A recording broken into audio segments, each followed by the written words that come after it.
കർത്താവിലെ ഏറ്റവും പ്രിയപ്പെട്ട സഹോദരങ്ങളെ, ഈ ദിനത്തെയോട് നമുക്ക് നന്ദി പറയാം. കർത്താവ് നമുക്ക് തരാൻ പോകുന്ന വലിയ കൃപകൾക്ക് നന്ദി പറയാം. പരിശുദ്ധാത്മാവിൻ്റെ വലിയ പ്രവർത്തനം, ഈ കൃപാഭിഷേകം നമ്മളിലേക്ക് ഒഴുകപ്പെട്ടുകൊണ്ടിരിക്കുന്നു. ഈ സമയം നമ്മുടെ ജീവിതങ്ങളെയും കുടുംബങ്ങളെയും നമ്മുടെ എല്ലാ നിയോഗങ്ങളെയും ചെറുതും വലുതുമായ എല്ലാ പ്രശ്നങ്ങളെയും പ്രതിസന്ധികളും മുകിശോടെ പൊൻകരങ്ങളിലേക്ക് കൊടുത്തുകൊണ്ട് പരവിശ്വാസത്തോടെ നമുക്ക് ഈ ശുശ്രൂഷയിൽ പങ്കുചേരാം. ഇതാ കർത്താവിൻ്റെ ദാസി, നിന്റെ വചനം എന്നിൽ നിറവേറട്ടെ എന്ന് പ്രാർത്ഥിച്ച പരിശുദ്ധ അമ്മയോട് ചേർന്ന് ഞങ്ങളും ഞങ്ങളുടെ ജീവിതങ്ങളെ സമ്പൂർണമായിട്ട് അങ്ങയുടെ കാൽക്കൽ വെക്കും. കർത്താവേ, ഇന്ന് ഞങ്ങളിലേക്ക് നിന്റെ ശക്തി, സൗഖ്യത്തിൻ്റെയും വിടുതലിൻ്റെയും അഭിഷേകത്തിൻ്റെയും ആത്മാവിനെ ഞങ്ങളെല്ലാവരുടെ മേലും വർഷിക്കണം. ഹല്ലേലൂയ. ഈശോയെ നന്ദി, ഈശോയെ സ്തുതി. ആമേൻ. കർത്താവിൽ പ്രിയപ്പെട്ട സഹോദരങ്ങളെ, ഈ ദിനത്തിൽ പരിശുദ്ധാത്മാവ് നമുക്ക് തരാൻ പോകുന്ന വലിയ വചനം നമുക്ക് ധ്യാനിക്കാം. മലാക്കി പ്രവാചകൻ്റെ പുസ്തകം 4-ാം അധ്യായം 1 മുതൽ 4 വരെയുള്ള വചനങ്ങൾ. സൈന്യങ്ങളുടെ കർത്താവ് അരുളി ചെയ്യുന്നു, ചൂള പോലെ കത്തുന്ന ദിനം ഇതാ വരുന്നു. അന്ന് അഹങ്കാരികളും ദുഷ്ടന്മാരും വൈക്കോൽ പോലെയാകും. ആ ദിനം അവരെ വേരും ശാഖയും അവശേഷിക്കാത്ത വിധം ദഹിപ്പിച്ചു കളയും. എന്നാൽ എൻ്റെ നാമത്തെ ഭയപ്പെടുന്ന നിങ്ങൾക്ക് വേണ്ടി നീതി സൂര്യൻ ഉദിക്കും. അതിൻ്റെ ചിറകുകളിൽ സൗഖ്യമുണ്ട്. തൊഴുത്തിൽ നിന്ന് വരുന്ന പശുക്കുട്ടി എന്ന പോലെ നിങ്ങൾ തുള്ളിച്ചാടും. സൈന്യങ്ങളുടെ കർത്താവ് അരുളി ചെയ്യുന്നു, ഞാൻ പ്രവർത്തിക്കുന്ന ദിവസം ദുഷ്ടന്മാരെ നിങ്ങൾ ചവിട്ടി താഴ്ത്തും. അവർ നിങ്ങളുടെ കാൽ കീഴിൽ ചാരം പോലെ ആയിരിക്കും. എൻ്റെ ദാസനായ മോശയുടെ നിയമങ്ങൾ എല്ലാ ഇസ്രായേൽക്കാർക്കും വേണ്ടി ഹോറബിൽ വെച്ച് ഞാൻ അവന് നൽകിയ കൽപ്പനകളും ചട്ടങ്ങളും അനുസ്മരിക്കുകയും. Praise the Lord. പ്രിയപ്പെട്ട സഹോദരങ്ങളെ, ഈ വചനത്തിൻ്റെ ആഴങ്ങളിലേക്ക് നമുക്ക് പോകാം, ധ്യാനിക്കാം. ഇവിടെ വചനം തുടങ്ങുന്ന ഇങ്ങനെയാണ്, സൈന്യങ്ങളുടെ കർത്താവ് അരുളി ചെയ്യുന്നു, ചൂള പോലെ കത്തുന്ന ദിനം ഇതാ വരുന്നു. അന്ന് അഹങ്കാരികളും ദുഷ്ടന്മാരും വൈക്കോൽ പോലെയാകും. ആ ദിനം അവരെ വേരും ശാഖയും അവശേഷിക്കാത്ത വിധം ദഹിപ്പിച്ചു കളയും. ശരിക്കും മലാക്കി പ്രവാചകൻ ഈ പുസ്തകം, ഈ വചനം പറയുമ്പോൾ സഭയെ അതിന് തലക്കെട്ട് കൊടുത്തിരിക്കുന്നത് കർത്താവിൻ്റെ ദിനം ആസന്നം. കർത്താവിൻ്റെ ദിനം വരുമ്പോൾ, കർത്താവിൻ്റെ സാന്നിധ്യം വരുമ്പോൾ തിന്മയുടെ ശക്തികൾ തകർന്നു പോകും, കത്തി നശിപ്പിക്കപ്പെടും. പൈശാചിക ശക്തികളില്ലാതെ തരും.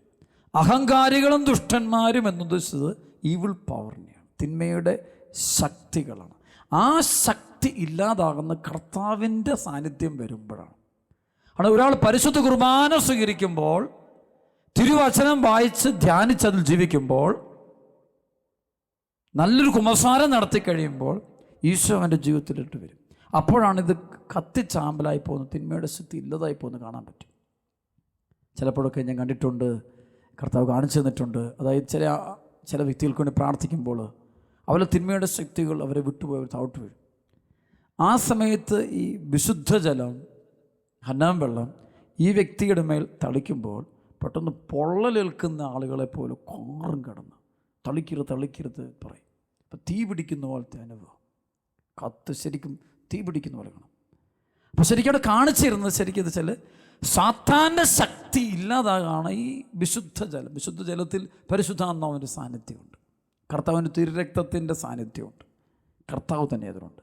അപ്പോൾ ആ ആശീർവാദ പ്രാർത്ഥന നടത്തുമ്പോൾ ഈ അഹങ്കാരികളും ദുഷ്ടന്മാരും, അഹങ്കാരത്തിൻ്റെ സ്പിരിറ്റ് ഓഫ് പ്രൈഡ്, അപ്പോൾ ഈ തിന്മയുടെ ശക്തികൾ അത് കത്തിച്ചാമ്പലായി പോകും. അപ്പോൾ കർത്താവിൻ്റെ ദിനം വരുമ്പോൾ, കർത്താവ് നമ്മുടെ അടുക്കിലേക്ക് വരുമ്പോൾ, അതുകൊണ്ട് വീട്ടിലൊക്കെ ഇരുന്ന് പ്രാർത്ഥിക്കണം, ഈശോ വരാൻ പ്രാർത്ഥിക്കണം. കർത്താവേ, എൻ്റെ കുടുംബത്തിലോട് കടന്നു വരണേ, എൻ്റെ അടുത്തേക്ക് കടന്നു, എൻ്റെ കുഞ്ഞിൻ്റെ അടുത്തേക്ക് വരണേ. ആ കർത്താവ് കടന്നു വരുമ്പോൾ അവരിലുള്ള തിന്മയുടെ ശക്തി കത്തി തകർന്നു പോകും, തന്നെ പൊക്കോളും. അത് പേടിക്കേണ്ട കാര്യമൊന്നുമില്ല, ഭയപ്പെടേണ്ട കാര്യമൊന്നുമില്ല. അടുത്ത വചനം പറയുക, ആ ദിനം അവരെ വേരും ശാഖയും അവശേഷിക്കാത്ത വിധം ദഹിപ്പിച്ചു കളയും. ചില വ്യക്തികൾ ധ്യാനം കൂടി കഴിയുമ്പോൾ അവർ പറഞ്ഞു, ഞങ്ങളുടെ ജീവിതത്തിൽ തിന്മ മാറിപ്പോയി, തിന്മ ഇല്ലാതായി തീർന്നു, ദഹിപ്പിച്ചു എന്ന് വെച്ചാൽ പുതിയൊരു ജീവിതം, ഒരു ഉത്ഥാനത്തിൻ്റെ അനുഭവം ഉണ്ടാകും. വലിയ ആനന്ദം, സമാധാനം, സ്വസ്ഥത വരുന്ന ആയിരക്കണക്കിന് ആളുകൾ നമ്മളോട് പങ്കുവയ്ക്കാറുണ്ട്. വീണ്ടും, എന്നാൽ എൻ്റെ നാമത്തെ ഭയപ്പെടുന്ന നിങ്ങൾക്ക് വേണ്ടി നീതിസൂര്യൻ ഉദിക്കും. സഭ പഠിപ്പിക്കുന്ന നീതിസൂര്യൻ ഉദ്ദേശിക്കുന്നത് നീതിമാനായ ക്രിസ്തുവാണ്, സത്യദൈവം, ഈശോ മിശിഹ. അതിൻ്റെ ചിറകുകളിൽ സൗഖ്യമുണ്ട്.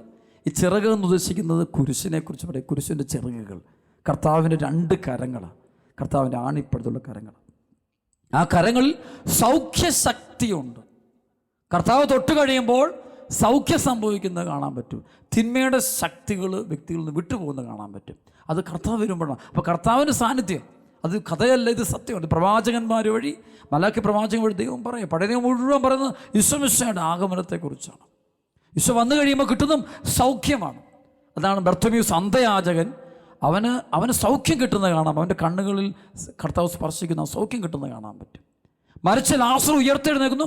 ഈശോയിലെ ശക്തി, ഈ ഒരു സൗഖ്യത്തിൻ്റെ ശക്തി ഇരിക്കുന്നത് ഈശോ മിശിഹായിൽ മാത്രം, വേറെ ആരിലും ഈ ശക്തി പ്രവർത്തിക്കുന്നില്ല. ശരിയായ സൗഖ്യത്തിൻ്റെ ശക്തി ഇരിക്കുന്നത് ഈശോ മിശിഹായിൽ. ആ ഈ ശക്തിയാണ് ഈശോ ശിഷ്യന്മാർക്ക് പകർന്നു കൊടുക്കും, അധികാരം കൊടുക്കും, കൈമാറുന്നത് കാണാൻ പറ്റും. അതാണ് ലൂക്കാ സുവിശേഷം 9:1-2 വചനമുണ്ട്. അവൻ 12 പേരെയും തിരഞ്ഞെടുത്ത് സകല പിശാചുക്കളുടെ മേൽ അവൻ അവർക്ക് അധികാരവും ശക്തിയും കൊടുത്തു, ശക്തിയും കൊടുത്തു. ഒപ്പം രോഗങ്ങൾ സുഖപ്പെടുത്താനും ദൈവരാജ്യം പ്രസംഗിക്കാൻ പവർ കൊടുക്കുക. അവർക്കത് ചെയ്യാൻ പറ്റും. അതാണ് പിന്നീട് പത്രോസ്, മറ്റ് അപ്പസ്തോലന്മാർ അവർ ക്രിസ്തു ചെയ്ത അതേ പ്രവൃത്തി അവർ ചെയ്യണം. കാരണം ക്രിസ്തുവിനോട് ബന്ധപ്പെട്ട് നിന്നപ്പോൾ, ക്രിസ്തു ശിഷ്യനായി കഴിഞ്ഞപ്പോൾ ക്രിസ്തു അവന് ഈ ശക്തി കൈമാറുകയാണ്. ക്രിസ്തുവിൻ്റെ കൃപ അവനിലേക്ക് കൈമാറ്റപ്പെടുന്നു. ആ ശക്തി അവനിലൂടെ പ്രവർത്തിക്കുന്ന കാണാൻ പറ്റും, ആത്മാക്കളെ രക്ഷയ്ക്ക് വേണ്ടി. അപ്പോൾ അതിൻ്റെ ചിറകുകളിൽ സൗഖ്യമുണ്ട്. തൊഴുത്തിൽ നിന്ന് വരുന്ന പശുക്കുട്ടി എന്നപോലെ നിങ്ങൾ തുള്ളിച്ചാടും. അത് വലിയൊരു വചനമാണ്.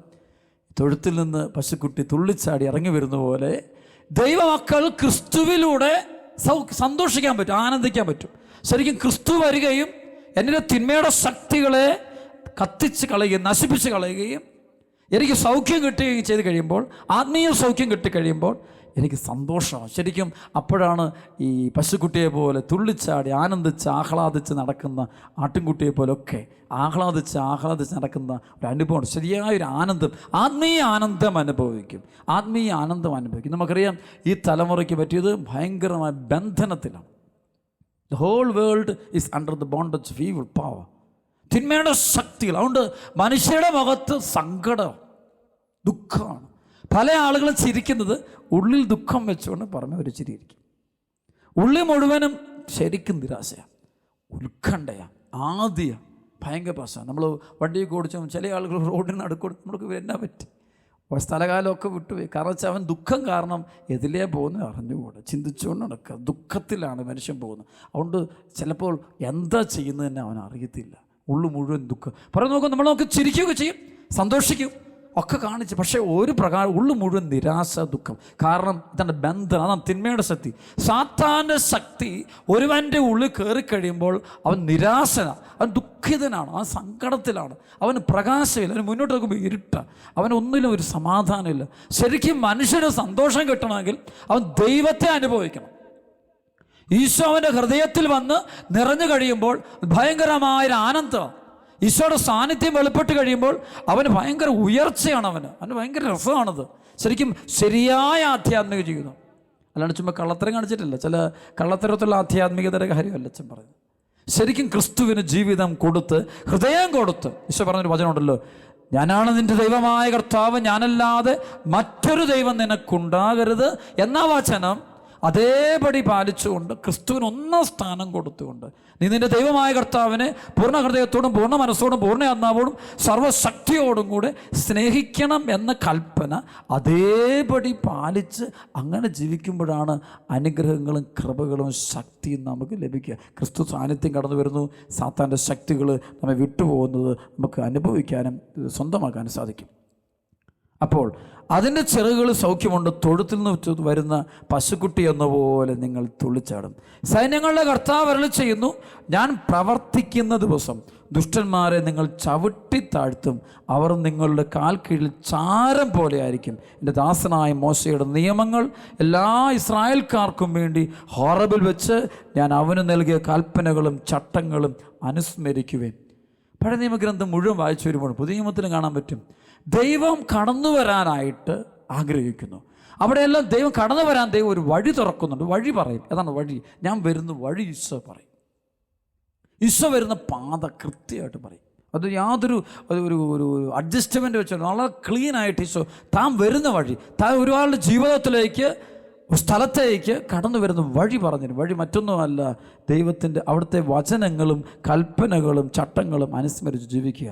ഹോറവിൽ വെച്ച് മോശയ്ക്ക് ദൈവമായ കർത്താവ് കൊടുത്ത 10 പ്രമാണങ്ങൾ അതനുസരിച്ച് ജീവിക്കാൻ പറ്റും. ദൈവസ്നേഹത്തിൻ്റെയും സഹോദര സ്നേഹത്തിൻ്റെയും കൽപ്പനകൾ അനുസരിച്ച് വിശുദ്ധിയുടെ പാതയിലൂടെ പോവുക. ഇന്നത്തെ തലമുറയ്ക്ക് ദൈവത്തെ അനുഭവിക്കാൻ പറ്റാത്തത്, ദൈവ സാന്നിധ്യം അവരുടെ ജീവിതത്തിലേക്ക് വിളിച്ചുകൊണ്ടിരാൻ അവർക്ക് പറ്റാതെ പോകുന്നതിൻ്റെ പിന്നിൽ ഒരൊറ്റ കാരണമുള്ളൂ, ഈ വഴി വിട്ടു പോകുന്നു. വഴി മാറി, ദൈവത്തിൻ്റെ വഴിയിൽ നിന്ന് മാറി സ്വന്തമായ വഴികളിലൂടെ പോകുന്നു, ലോകത്തിൻ്റെ വഴികളിലൂടെ പോകുന്നു, പാപത്തിൻ്റെ വഴികളിലൂടെ പോകുന്നു. അതുകൊണ്ട് മ്ലേച്ഛ പാപത്തിൽ കഴിയുന്നവൻ, മദ്യത്തിലൊക്കെ കഴിയുന്ന വ്യക്തി, അഹങ്കാരത്തടിമപ്പെട്ട്, സ്വാർത്ഥത, ധനാസക്തി, അത് കൊളോസസ് 3:5 പറയുന്ന ധനമോഹം എന്ന വിഗ്രഹം, ഇതൊക്കെ ഉള്ളിലിരിക്കുന്ന ഒരു വ്യക്തിക്ക് ഈ ദൈവം എന്നത് ഉണ്ടോ എന്ന് ഞാൻ ചോദിക്കും. Sometimes he may become an atheist. അവൻ നിരീശ്വരവാദിയായിട്ട് പോലും മാറിപ്പോയി വരും. കാരണം വെച്ചാൽ അവന് കാണാൻ പറ്റില്ല, അനുഭവിക്കാൻ പറ്റില്ല. മറ്റു പലരും നേരിട്ട് അനുഭവിക്കുമ്പോൾ ഇവന് അനുഭവിക്കാൻ പറ്റില്ല, സ്വന്തമാക്കാൻ പറ്റില്ല. കഴിഞ്ഞ നാളുകളിൽ നമ്മുടെ ധ്യാന സെൻറ്ററിൽ വലിയൊരു അത്ഭുതം ഉണ്ടായി. ഒരു പെങ്കുച്ചിൻ്റെ അമ്മ ശനിയാഴ്ച ദിവസം ഇവിടെ ആരാധനയ്ക്ക് വന്നു, പ്രാർത്ഥനയ്ക്ക് വന്നു. എല്ലാ ശനിയാഴ്ചത്തെയും പ്രാർത്ഥനയിൽ ഒരു ശനിയാഴ്ചത്തെ പ്രാർത്ഥനയാണ് ഈ അമ്മ വരിക. അമ്മയുടെ നിയോഗം വെച്ചാൽ വലിയൊരു നിയോഗമാണ്. മകൾ എൻ്റെ ഒരു 18-20 വയസ്സ് പ്രായമുള്ള പെങ്കൊച്ച് ബ്ലഡ് ക്യാൻസറാണ്. സീരിയസ് ആയിട്ട് ചികിത്സ ഉണ്ടെങ്കിൽ ഇക്യുമേ ക്യാൻസർ, ഭയങ്കര വേദന. ട്രിവാൻഡ്രത്ത് ചികിത്സ ചെയ്യുന്നു, മരുന്നും ഫലിക്കുന്നില്ല. ഡോക്ടേഴ്സ് പറയുന്നത് കുഞ്ഞു തീർച്ചയായിട്ടും മരിച്ചു പോകാൻ സാധ്യത 100%. അപ്പോൾ ഈ അവസരത്തിലാണ് ഒരു ദിവസം കൊച്ചിങ്ങനെ രാവിലെ കിടന്ന് ഉരുളുകയാണ്. വേദന, ദേഹമാസകലം വേദന കൊണ്ട്, ഈ രോഗം കൂടിയിട്ട് മരുന്നും പിടിക്കുന്നില്ല, എങ്ങനെയും മരിച്ചാൽ മതി, ഒരു വേദനയോട് ഇങ്ങനെ ഉരുളുകയാണ്. അപ്പോഴേ അമ്മ പറഞ്ഞു, മോളെ ഞാൻ അണക്കരയിൽ പോയി, ധ്യാന സെൻറ്ററിൽ പോയി, ഞാൻ ആരാധന കൂടിയിട്ട് വരാം, നിനക്ക് വേണ്ടി പ്രാർത്ഥിക്കാൻ പോകട്ടെ. പൊക്കോ അമ്മ പൊക്കോ, അവൾ പറഞ്ഞു വിട്ടു. അങ്ങനെ ഈ അമ്മ പ്രാർത്ഥനയ്ക്ക് വരിക. അമ്മ പിന്നീട് പറയുന്ന സംഭവം പറയാം ബാക്കി. അമ്മ പറയാണ്, അച്ഛ ഇവിടെ ധ്യാനം കൂടിയിട്ട് ഏകദിന ധ്യാനം 3 മണി കഴിഞ്ഞപ്പോഴേക്ക് അമ്മ വീട്ടിൽ ചെന്നപ്പോൾ മോള് പറഞ്ഞു, അമ്മേ ഉച്ചയ്ക്ക് 1 മണിയോട് കൂടി സമയത്ത് പെട്ടെന്ന് എൻ്റെ ദേഹത്തുനിന്ന് വേദന പോയി. അപ്പോൾ പെട്ടെന്ന് അമ്മ പറഞ്ഞു, മോളെ ആ സമയത്ത് അവിടെ പരിശുദ്ധ കുർബാന എഴുന്നള്ളിച്ച് വെച്ചുകൊണ്ടുള്ള ആരാധനയായിരുന്നു, ഞാൻ നിനക്ക് വേണ്ടി കണ്ണുനീരോടെ പ്രാർത്ഥിച്ചുകൊണ്ടിരുന്നു. ആ സമയത്ത് ഇങ്ങനെ അച്ഛൻ വിളിച്ച് പറയുന്നത് കേട്ടു, ഒരു ക്യാൻസർ രോഗിയെ കർത്താവ് സുഖപ്പെടുത്തി. അപ്പം ഞാൻ എൻ്റെ മനസ്സിൽ പറഞ്ഞു, അതെൻ്റെ കുഞ്ഞായിരിക്കണേ, എൻ്റെ മോളെ നീ ആയിരിക്കണം എന്ന് പറഞ്ഞാൽ ഞാൻ പ്രാർത്ഥിച്ചത്. അമ്മ ഇപ്പം എനിക്ക് പ്രശ്നമൊന്നുമില്ല, എനിക്ക് എഴുതിയിട്ട് നടക്കാം, ക്ഷീണം പെട്ടെന്ന് അങ്ങ് മാറി. അപ്പം അമ്മ പറഞ്ഞു, നമുക്ക് അടുത്ത ദിവസം പോയി ആശുപത്രി പോകാം, ഡോക്ടേഴ്സിനെ കാണിക്കാം, ദൈവം നിന്നെ സുഖപ്പെടുത്തിയിട്ടുണ്ട്. എൻ്റെ വിശ്വാസത, പാവങ്ങളുടെ വിശ്വാസം ബുദ്ധി ഒന്നും വെക്കില്ല, സിമ്പിളായിട്ട് അങ്ങ് വിശ്വസിക്കും. കർത്താവിൻ്റെ അദൃശ്യകരം അവർക്ക് അവരുടെ വിശ്വാസത്തിൻ്റെ കണ്ണുകൊണ്ട് കാണാൻ പറ്റും. ബുദ്ധി കൂടുന്ന ജന്മത്തിന് ഈ കരം കാണാൻ പറ്റത്തില്ല, അനുഭവിക്കാനും പറ്റത്തില്ല. പറ്റിയ സംഭവം. എന്നിട്ട് ഈ അമ്മ ഉടനെ അടുത്ത ദിവസം തിങ്കളാഴ്ച ദിവസം അവർ ഹോസ്പിറ്റലിൽ കൊണ്ടുപോയി ബ്ലഡ് ചെക്ക് ചെയ്യുമ്പോൾ, ദൈവമക്കളെ വിശ്വസിക്കാൻ തോന്നില്ല, പറ്റില്ല, നമുക്ക് വിശ്വസിക്കാൻ പറ്റത്തില്ല, അത്ര വലിയ സംഭവമാണ്. 100% ഈ മകള് സുഖപ്പെട്ടതായിട്ട് ഡോക്ടേഴ്സ് സർട്ടിഫൈ ചെയ്തു. നാട് മുഴുവൻ വലിയൊരു സംഭവമായി, ഈ ദേശം മുഴുവൻ വലിയൊരു സംഭവമായിട്ട് മാറി. അപ്പോൾ എല്ലാവരും ചോദിക്കും, ഇതെങ്ങനെയാണ് ഇത് സംഭവം? എങ്ങനെയാണ്? ഈശോ ജീവിക്കുന്ന ദൈവം. ആരെല്ലാം എളിമയോടെ ദൈവത്തിൻ്റെ വചനമനുസരിച്ച് ആ വഴിയിലൂടെ യാത്ര ചെയ്യുന്നു, ആ വ്യക്തിക്ക് ക്രിസ്തു അന്യനല്ല, അനുഭവം. യേശു ക്രിസ്തു ഒരു ആശയല്ല, തോന്നലല്ല, ഒരു ഫാൻറ്റസി അല്ല, ഇമാജിനേഷൻ അല്ല, സ്വപ്ന ലോകമല്ല, 2000 വർഷം മുമ്പ് മരിച്ചു പോയ ഒരാളല്ല. It's A living, he's alive. അവൻ ജീവിക്കുന്ന ദൈവമാണ്. ഇന്നും അനുഭവിക്കുന്ന ധാരാളം ആളുകൾ സഭയിലുണ്ട്, കർത്താവിൻ്റെ സഭയിലുണ്ട്. എളിമയുള്ള ഒരുപാട് ഹൃദയങ്ങൾ ജീവിക്കുന്ന ദൈവത്തെ നേരിട്ട് കണ്ടുമുട്ടി അവർ ദൈവത്തെ മഹത്വപ്പെടുന്നു. ഈശോ പറയുന്നുണ്ടല്ലോ, മത്തായി സുവിശേഷം 11:25 മുതൽ വചനം, പിതാവേ നീ ഇവ ജ്ഞാനികളിൽ നിന്നും ബുദ്ധിമാന്മാരിൽ നിന്നും മറച്ചു വെച്ച് ശിശുക്കൾക്ക് വെളിപ്പെടുത്തിയതിന് ഞാൻ നിന്നെ സ്തുതിക്കുന്നു. അതേ പിതാവേ, അതായിരുന്നു അങ്ങയുടെ തിരുവുള്ളം.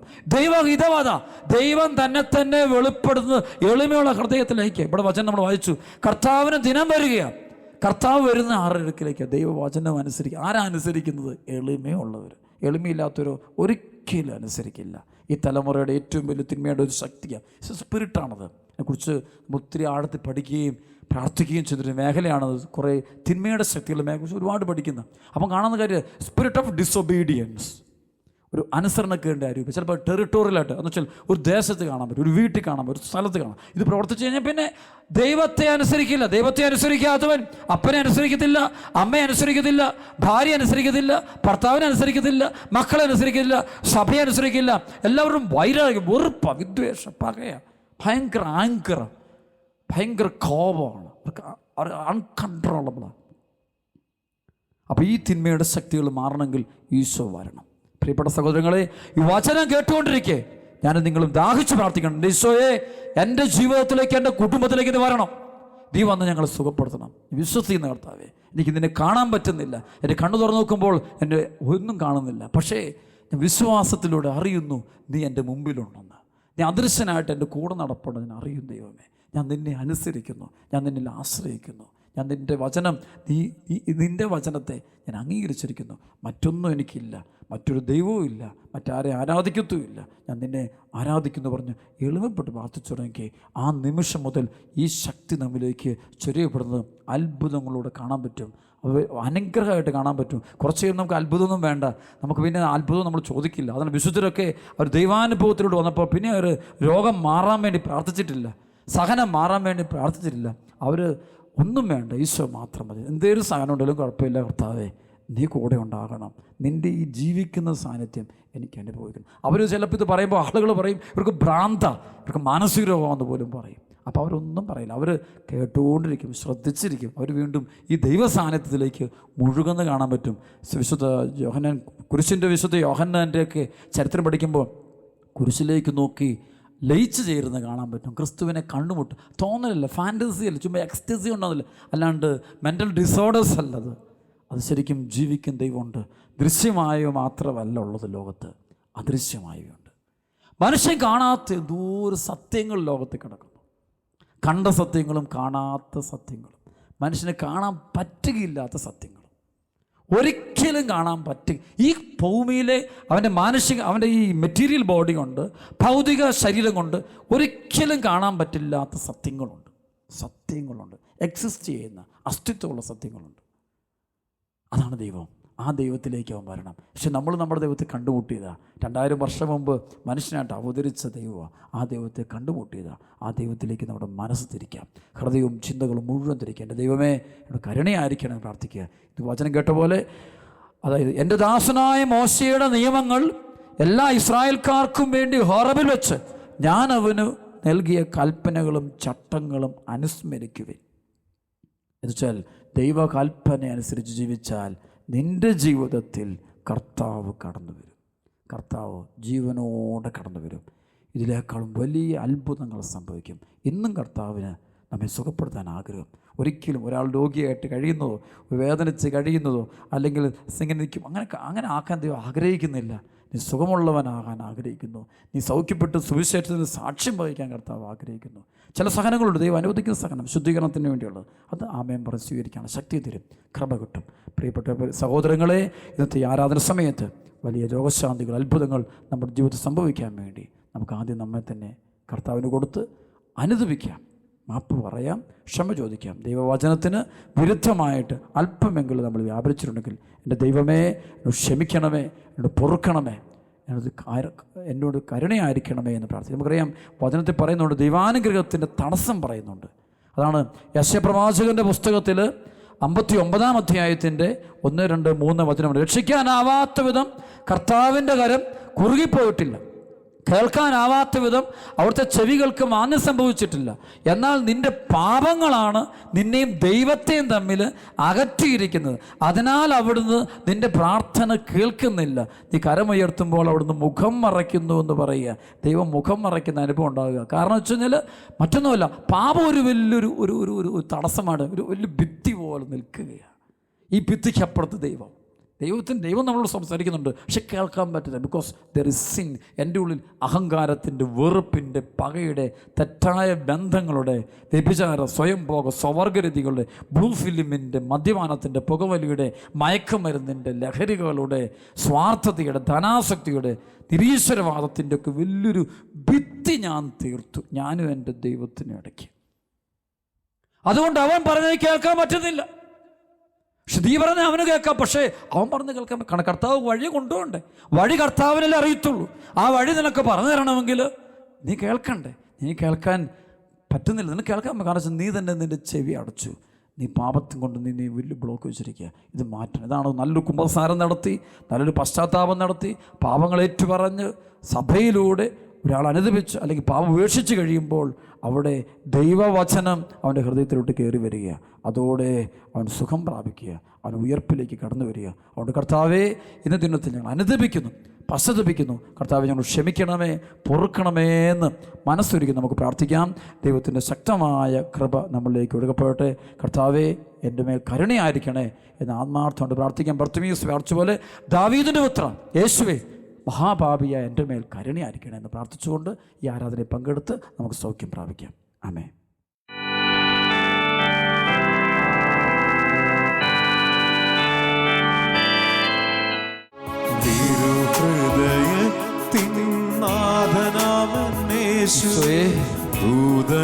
ദൂതന്മാരാവകൾ വാഴ്ത്തിടുന്നു, നന്ദിയാൽ വണങ്ങുന്നു തിരുമുൻപിൽ നേരം എന്നുമെന്നും നീ. നന്ദിയാൽ വണങ്ങുന്നു തിരുമുൻപിൽ ഭവനങ്ങളെല്ലാം അനുഗ്രഹിക്കപ്പെടുമെന്നും രാജ്യങ്ങൾ വിടുതൽ പ്രാപിക്കട്ടെ. കൃപയുടെ അഭിഷേകം പ്രപഞ്ചം മുഴുവൻ നിറയട്ടെ. കൃപാഭിഷേകം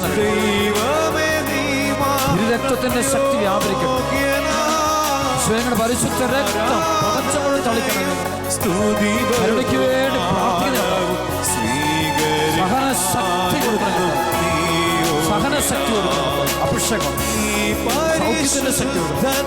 ആത്മാവേ, പരിശുദ്ധ എല്ലാ ഭീകരങ്ങളും പെയ്തിറങ്ങണം, അനുഗ്രഹിക്കണം. അടയാളങ്ങളും അത്ഭുതങ്ങളും ശ്രമിച്ചുകാണും നാമത്തിൽ ഇപ്പോൾ